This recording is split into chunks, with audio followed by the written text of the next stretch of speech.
So last night, UFC 310 took place, and I'm here to talk about how good of a card it was. Everyone was putting on great performances. We had some, robberies. We went pretty good on picks. I will say we only got 4 picks wrong. I didn't upload the predictions video just because the audio got corrupted, and I didn't have enough time to redo it.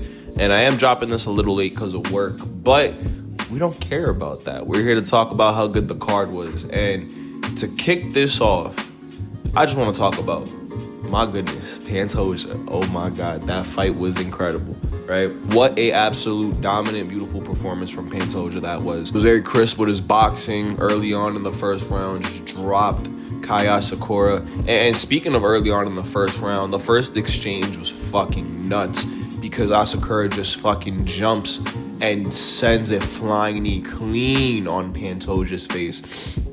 Pantoja eats it, goes for the body lock. Asakura scrambles, and then he just rocks Asakura in the face and drops him to the ground. The first round of this fight was crazy. If you haven't seen the fight or seen the finish, I implore you to go look for it. There are some websites online where you can watch MMA full. So, just go and watch MMA full, the full fight. MMA full, go watch it. Great fight. But to sum it all up, Pantoja did get a submission in the second round. Latched up the body triangle off of the cage and sunk in a perfect rear naked choke. Put Asakura to sleep and got on the mic and cut an amazing promo. Called out Mighty Mouse. Mighty Mouse said he's not fighting him.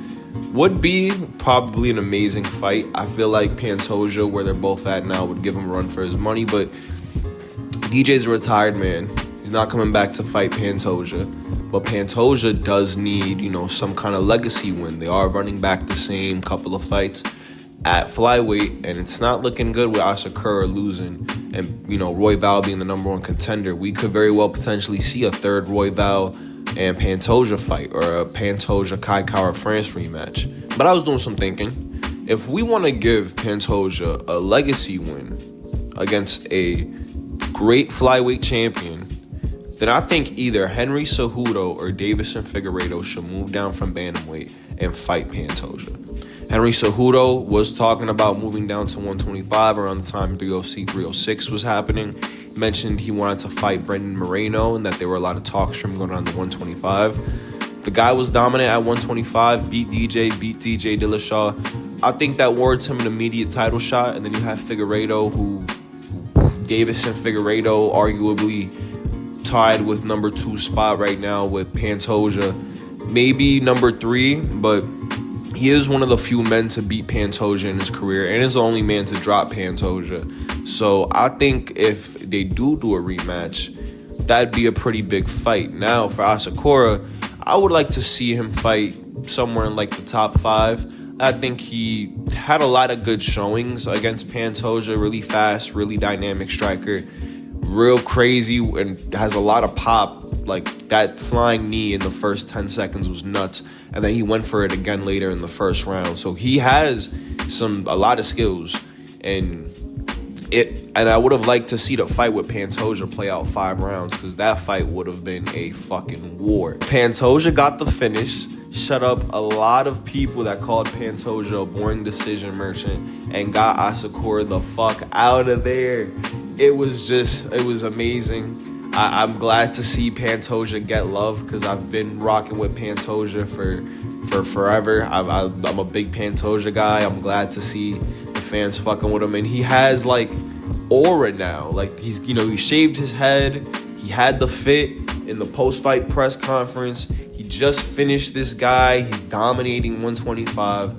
He has aura right now, and that's something I couldn't say for Pantoja in the past, man. So big win for Pantoja tonight. Now, Pantoja did get performance of the night for his submission, which, well-deserved, man. That was an incredible fight. I don't know why Cyril Gane and Alexander Volkov look like this. We're going to talk about that fight because I have a lot to say. Now, Ian Machado, Garry, Shavkat Rakhmonov, I, like everyone else, was very much excited for this fight. Went all 5 rounds. Both of them were kind of you can tell they respected each other's skills and powers a lot. There wasn't really a lot of exchanging going on, and they were just scared, man. They weren't trying to lose that 0. Clearly, the 0 meant a lot to them, but Ian Garry now has 1 loss in the UFC, and I think I said it in my previous UFC 310 video. I think Belal can beat Shavkat. After seeing what happened last night, I think Belal has all the tools to beat Shavkat. You know, Shavkat and Ian Garry, first round was clearly a Shavkat round, had just more pressure, the cleaner strikes, backed them up more. It was like that for really the whole fight. Ian Garry had a good round 3. All throughout the fight, Ian Garry had really good leg kicks. I'm not gonna lie, the fight was a little bit boring. I was falling asleep sometimes throughout the fight, but I did get to catch most of it, and I did rewatch the fight afterwards to see what I missed out on, just so I can understand what I'm talking about for this video. But Ian Garry just couldn't get it done, dragged out the fight to a 5-round decision. First man to take Shavkat to decision, but it really wasn't Ian Garry's fault. Shavkat was the one being cautious and clinching him up and trying to get these takedowns. It was failing for him. And Ian was really, throwing. He was throwing more strikes, throwing more leg kicks, active in the body, active to the legs.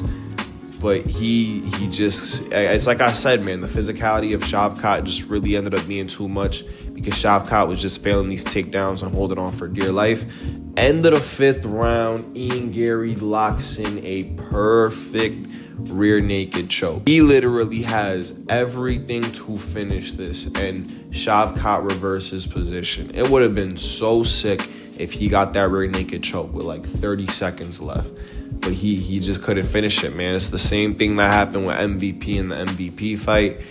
He couldn't finish the choke. I like Ian Garry after this. I think a lot of people do. He's definitely warmed up in the eyes of the fans. I think Shavkat lost some of that warmness he had with the fans after last night because Ian Garry really made Shavkat look mortal, and Shavkat was pretty scared, man.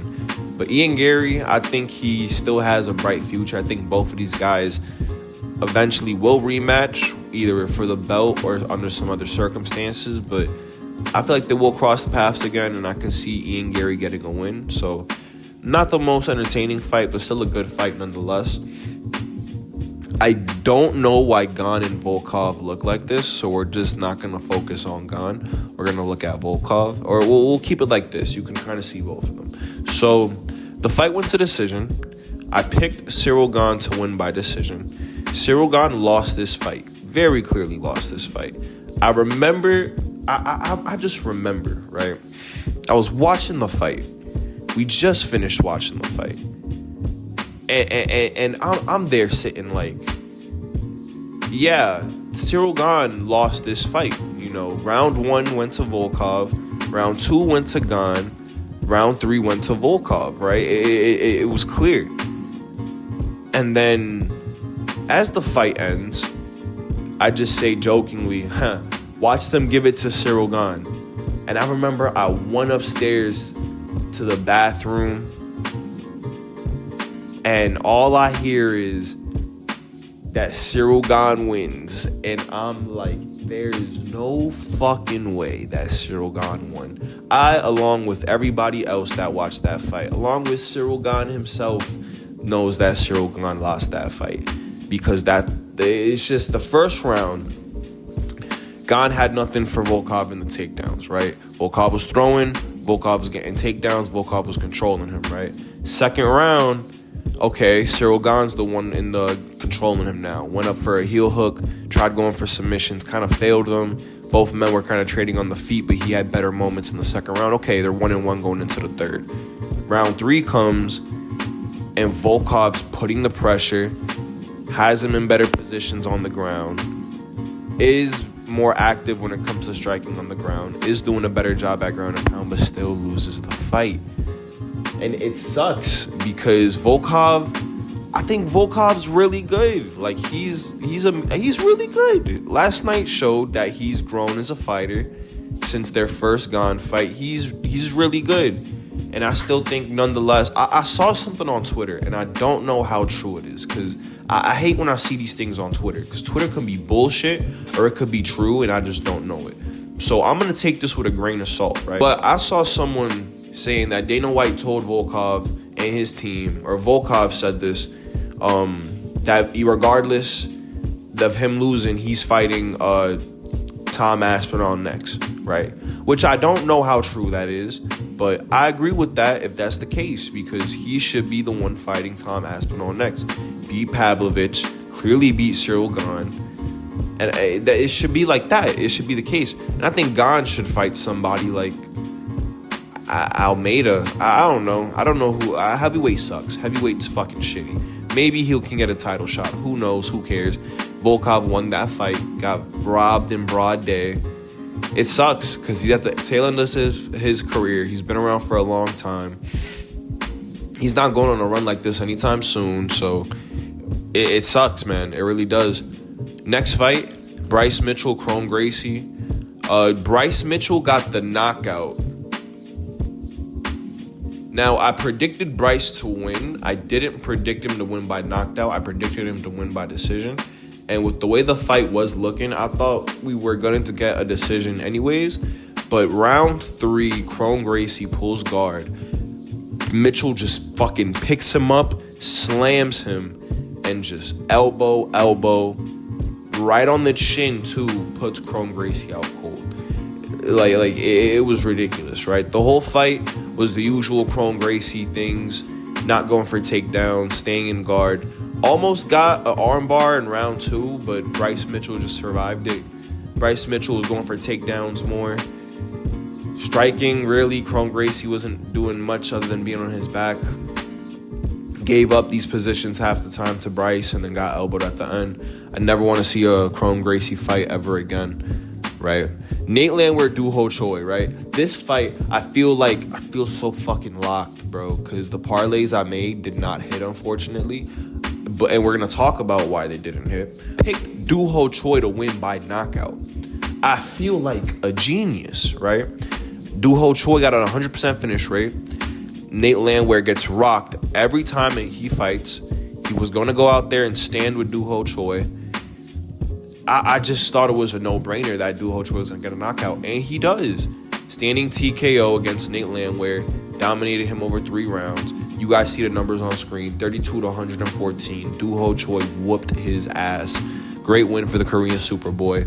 Good to see him kind of get back into a streak, considering that he was inactive for a while, and he's like one of these older featherweights. Was fighting back in like 2014, and if you don't know, he had to stop fighting because he had to go serve in the Korean military. But just good fighter, entertaining fighter. It's good to see him get some wins. So shout out to Doo Ho Choi. I picked him to win by knockout, so that was a good pick. Prelims, Dominic Reyes versus Anthony Smith. Dominic Reyes whooped Anthony Smith's ass. That was like sad to watch, right? Because I guess Anthony Smith's coach, I think it was, his coach had died, and then they like showed footage about it before the fight, and then Anthony Smith was crying while walking to the cage, and then apparently, I don't really like remember seeing this, but apparently he told Dominic Cruz to just hit him, and Dominic Cruz just kept hitting him, because like the whole fight was just Cruz backing up Reyes against, I keep saying Dominic Cruz. Dominic Reyes kept backing him up against the fence, and would just tee off on him, like just go to like ham on his face. That was the story of the first round. Round 2 is the same thing. Ref stopped the fight. And then afterwards, Anthony Smith, I guess, retired. He didn't really make it that clear, but it looked like he retired. Anthony on paper, Smith, the only man to beat John Jones on paper, retired. So fortunate to see. But Dominic Reyes is back in the win column. My boy Reyes is back. Y'all know how I feel about my boy Reyes, man. I picked him to win by knockout in the second round, too. I'm so locked. I see these things. I predict these things, right? Dominic Reyes needs to fight like Nikita Krylov or fucking, I don't even know, bro. Get him a fight up the ranking. Vincente Luque versus Themba Gorimbo. I picked Themba Gorimbo to win. I'm not going to lie. But Luque is back.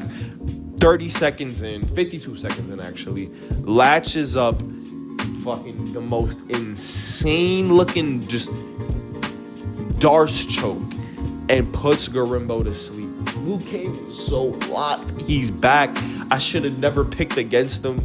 He's seen what people were saying about him. He's seen what people were saying about Themba Gorimbo. Themba Gorimbo was the favorite. He was getting all the hype. They had him on every episode of The Embedded. Yes, I did watch The Embedded for this one. Had him on every single episode. And Luque just went out there and crushed the hype. It was beautiful to see. Luque's back. Got $50K for it too. And good luck. Just think about it. He was supposed to fight Nick Diaz. Imagine if he did this to poor Nick Diaz. Thank God Nick Diaz pulled out. Didn't have to get starched like that. Mosvar versus Aljamain. I picked Aljamain to win. First round, Aljamain looked very good. I was like, okay. Aljamain's locked. Got outstruck, but in the grappling, he was just... Why did I click on his profile? In the grappling, he was just fast. He was strong. He was explosive. He had just everything for Mosvar in that first round. And then round 2, Mosvar starts getting hot. And Aljamain's getting tired while Mosvar's getting hot. And he just... 30-27, I think, or 28-27. I don't know how they scored this, actually. I don't know, but it was a unanimous decision, right? Mosvar had him in the last 2 rounds. It was tragic to see that, man. Y'all know I fuck with my boy Aljamain. I really thought he was going to win. I guess Mosvar is just that good. People say this fight was boring. This was one of the most entertaining fights. And it was just like, it was an insane grappling match. It was just a really high-level grappling match between 2 wrestlers. Not every fight has to be strike. And I don't want to sound like that guy because I hate watching some grappling matches, right? But this was a great grappling match. Mosvar just had his number. You know, I'd like to see who Aljamain fights next. Maybe he'll fight Bryce Mitchell, but it might be time to hang him up soon. He's like 30-something, but we'll see where his career goes. Bryan Battle, Randy Brown. I picked Bryan Battle. No. I didn't pick Bryan Battle, actually. I picked Randy Brown to win. I don't know why I just said Bryan Battle. I picked Randy Brown to win. He was winning the first round, looked really good, was so locked, long, using his length, using his grappling, using every tool he had to beat Bryan Battle. Round 2, Bryan Battle gets hot, starts throwing more volume, starts hitting him with cleaner shots. Okay, they're 1-1 going into the third. Third round, Randy Brown's doing his thing. He's fast. He's coming out there looking to get a finish. But then Bryan Battle clinches him up. Story of the rest of the fight. Just one clinch struggle from Bryan Battle, and he gets the win, other than Randy Brown, right? Say what you want to say. Round 3, they really value that clinch because afterwards, immediately, I was like, okay, well, that's a robbery, right? Not as clear as Gane and Volkov, but still a robbery, right? And then I rewatched the fight afterwards. I was like, okay, well, I see why they gave it to him. But even then, outstruck him in the third when all Bryan Battle has was less strikes and clinching. So Randy Brown should have won, in my opinion.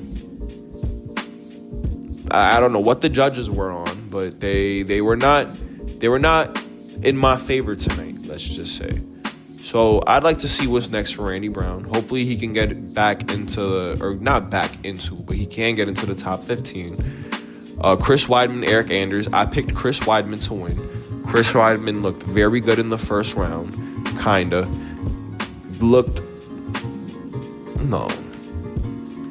Chris Weidman looked good in the first round. I was okay, Chris Weidman's locked.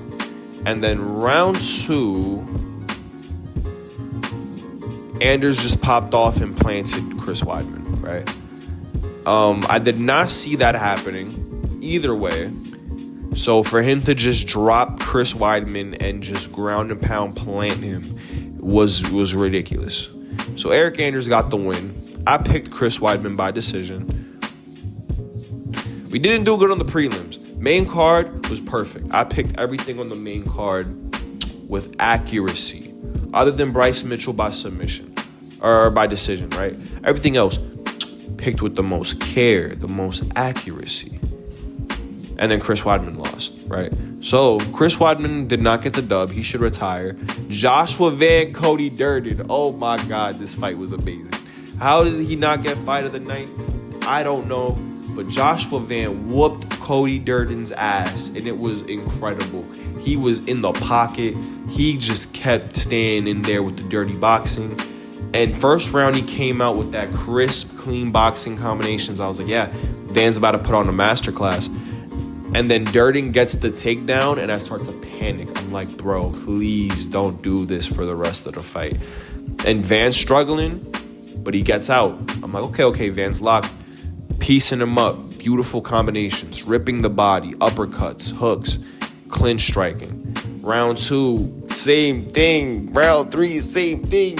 Cody Durden got a hell of a chin on him, but my God, did Joshua Van whoop his ass. I love me some Joshua Van. I've been a fan of this guy since he got into the UFC. He's amazing. Like, he's going to go on a run. He's ranked now, finally. He's going to go on a run at flyweight, and he's going to just be out here just either putting dudes to sleep or putting up Max Holloway numbers. This guy's volume is crazy. I would love to see eventually a fight with him and Royval. I think the boxing combinations between the both of them would just be so clean and crisp. Good one for Joshua Van. I picked that kind of incorrectly. I did pick Joshua Van, but I did pick knockout. He did almost finish him a couple times in the fight, but was a decision. Michael Chiesa, Max Griffin. I picked Michael Chiesa by decision. I thought that's how it was going to go. Got the submission in the third round. Rear naked choke. I don't know if Michael Chiesa looked really good or if Max Griffin looked really shit or if it was the both of them. But Michael Chiesa didn't look that bad. He had really good kicks, really clean takedowns. Had a couple of ones that he did fumble and looked kind of crazy. But for the most part, good takedowns, good kicks. Looked strong, looked big. He was locked. Max Griffin was not locked. Max Griffin lost. Picked that right. Clay Guida, Chase Hooper. Chase Hooper, man.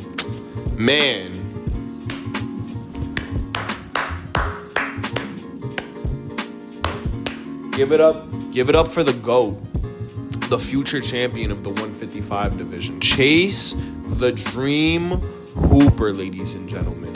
I should have bet my entire house on him winning by submission in the first round because I picked it. But I was confident, and I wasn't that confident in my pick. I was like, you know what? Let me just pick Chase Hooper by submission. Even though I knew he was going to get in the first round because he submitted Clay Guida already. Why would he not submit him again? It's ridiculous, right? But this guy is locked. He's going on a run. Just put up an amazing armbar on him. It was a matter of time. It's going to be a matter of time with Chase Hooper. He's just so good, man. He's going on a run. He's locked. Best prospect right now at 155. I don't care. Kennedy Nzechukwu, Lucas Przerski. Kennedy Nzechukwu fucking starched this guy at the end of the first round. Kennedy Nzechukwu looking like a problem at heavyweight. I think he's figuring out his stride. Definitely good to see where he goes next. I think he could be a top contender at heavyweight, which sounds crazy, but Kennedy's locked. Would like to see him fight for the top 15 at heavyweight. It's fucking heavyweight. They have 30 fighters. It would not be crazy for him to fight top 15 next. There's no one, no names. He can fight whoever. So Kennedy Nzechukwu locked in. Also got 50K. That was UFC 310. I said it was going to be one of the best cards of the year, and I stand on that. Main event was absolutely insane once again. I keep rewatching the Pantoja fight because Pantoja just put up a performance, ladies and gentlemen. Alessandre Pantoja, ladies and gentlemen. Put some respect on his name. Beat everybody in the flyweight division. Not just once, twice, sometimes 3 times. Is just dominating these guys, and he's getting better and better. He's learning how to cut promos, finally. Pantoja's locked. Flyweight's the best it's ever been.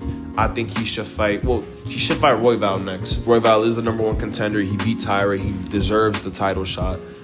But Figueiredo, Henry Cejudo, either of those fights, both of those fights, if he can get through the both of them, I think if he can get those 3 wins or even 2 more of those wins, bump his defenses to 5 and 6 with wins like that, regardless of 11 defenses, we might have the flyweight GOAT.